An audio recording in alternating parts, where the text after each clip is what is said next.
Well, it started when when I was supposed to go sa stage, then rehearse my spot, yung 3 songs for the front act. And so yun nga, nasa waiting area, nasa dressing room, and then the staff called our team, kasi nga sabi I can start with the sound check na for the 3 songs.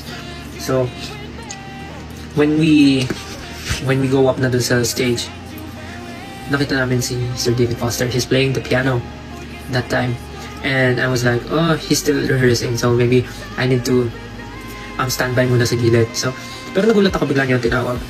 Tapos sabi niya, do you have your ears on? So tinatanong niya kung suot niya na yung in-ears ko. Eh, sakto kasi, going sa stage, suot ko na yung in-ears ko. So sabi ko, yeah, I have my ears on. Then sabi niya, do you want to try the song? Tapos parang ako nagulat talaga ako. So, what song? What song? So sabi ko, huh?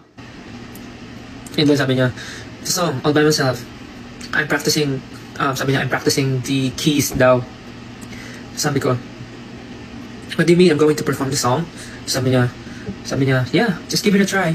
Tapos doon ako medyo, pagkasabi niya nung just give it a try, doon ako biglang nag-internal panic.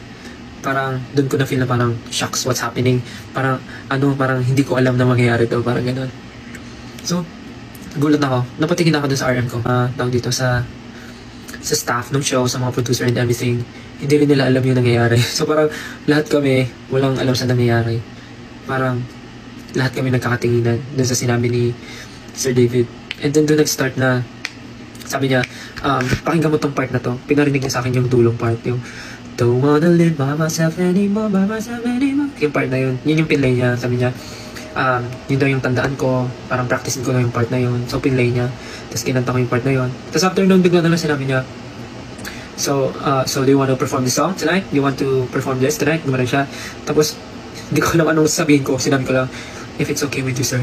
Tapos bigla sabi niya, yeah, you sound great. Let's do this tonight. Bigla siyang gumanan. Tapos ako parang wala na ang atrasan. Parang nakapag-go na ako. So, hindi ko alam kung anong ginawa ng universe, paano mangyari yon. But, sabi ko, nung pagpunta ko ng dressing room, sabi ko, nag-pray kagad ako. Sabi ko, Lord, bagong ano ba to? Bagong challenge ba to? Or ano ba to? Anong plano niyo, Lord? Alam ko blessing to, Lord, pero kaya ko ba to? Parang ganyan yung iniisip ko. Pero, siyempre, di ba sabi nila, pag may binigay sa'yo, ibig sabihin, kaya mo. Kasi binigay sa'yo, hindi naman sa'yo ibibigay kung hindi mo kaya. Kung problem man yan or anything. So, sabi ko na lang talaga sa backstage, nag-pray ako, sabi ko, Lord, kayo na po bahala sa performance ko tonight. Parang himbis na kabahan lang ako dun sa performance na All By Myself, kinabahan na rin ako dun sa 3 songs ko for the front act. Kasi naghalo-halo na talaga yung naghalo-halo na yung iniisip ko. So talagang gulong-gulo na yung utak ko that time. So hinintay ko lang dumating si Coach Brennan para manghingi lang ako ng mga pointers, parang gano'n, nanghingi ako ng advice. Tapos, ayun nga, kailangan mag-vocalize and everything, mag-practice. So, grabe. And then, yung the rest is history na. Hindi ko na alam paano namin naitawid yung show. Hindi ko alam paano ako nakapag-perform. Basta nung spot ko nung front act, yung nag-perform ako nung song, yung 3 songs, perform ko is yung All I Ask, Room, and yung Defying Gravity. Tapos after nun, sobrang kinakabahan na ako. Kasi next na nga nun yung All By Myself. Tapos nung performance na ng All By Myself, sobrang walang-wala ako sa sarili ko nun. Grabe.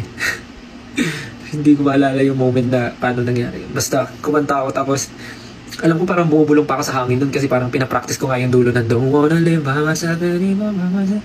Pagka meron, during performance yun, habang nagpe-perform ako, pagka mga part na hindi ako makanta, nakatingin ako sa kawalan, tapos pinapractice ko yung part na yun. So parang the whole time I was really, I don't know, parang hindi ko alam paano siya nangyari, basta sobrang blessing yun sa akin. And sobrang once in a lifetime opportunity yun talaga. And of course, kabit din po nun yung opportunities for us as P19. Dahil sa totoo lang po, hindi naman po namin maabot to kung hindi dahil sa inyo. Sino ba 18 dito? 18 magingay!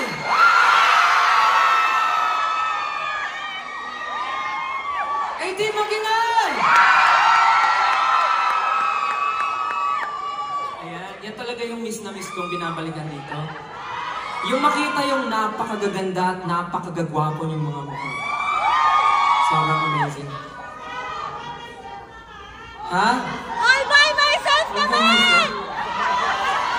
po, gusto ko po ulit i-take itong opportunity para magpasalamat po talaga sa mga taong nakasuporta dahil sa totoo lang po bago ako pumunta dito, nag-perform po ako with Sir David Foster sa Philippines. And grabe po yung opportunity na yun for me and hindi ko po inaasahan na ganun po talaga yung magiging impact niya. Hindi lang po sa Pilipinas, kundi para sa akin po as a performer, as an artist. Grabe po yung pagmamahal at yung support na naramdaman ko. Kaya maraming salamat. Ha? I love you guys. Maraming salamat. So, maraming salamat po sa mga naka-appreciate ng performance ko po that night. Gusto niyo... Stand all by myself! Ano? All by myself! Isa? Naku, hindi ko mapapromise kung magagawa ko siya, pero...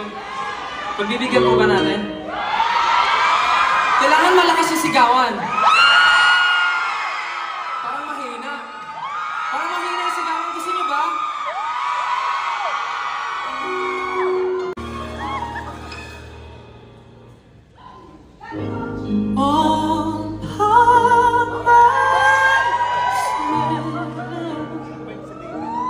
Don't wanna be all by myself. Let me go.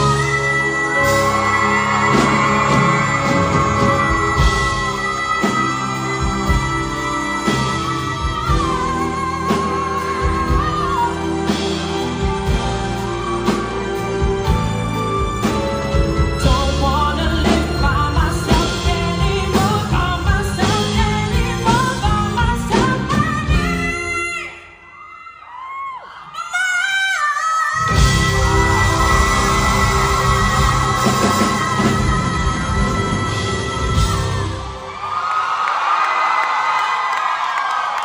Wow!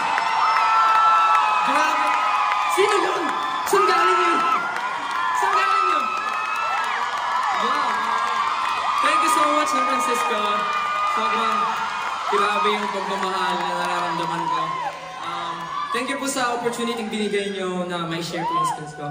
But for now, syempre, nandito tayo para sa celebration ng milestone ng pinaka institusyon sa Pilipinas. Pag sinabing institusyon, Eric Santos agad yun. Like, naalala ko nung nag-perform siya, nasa crib pa ako nun.